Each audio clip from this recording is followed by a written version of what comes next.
आमचे गुरुवर्य प्रमोदजी लोखंडे यांची तब्येत खूप खराब आहे, तरी सुद्धा ते आपल्या सेवेमध्ये आहेत. कारण की कवी बोलतो की कोणी कोणाचा उल्हास नाही आणि कवी केवळ आहे का. कारण की या जमान्यात झाले कसे, अरे एक दुसऱ्याचे ओढणारे पाय,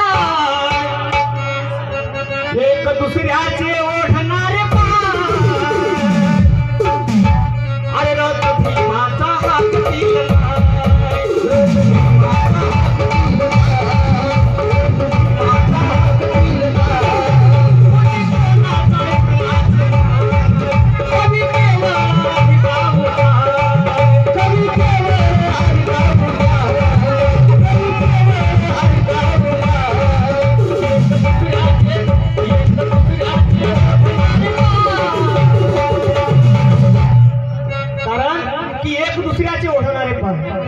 कारण आपल्या समाजामध्ये मला तर वाटतं की कोणी पुढे जाऊ देत नाही. कारण की बाबासाहेब म्हणतात की शिका संघटित व्हा आणि संघर्ष करा.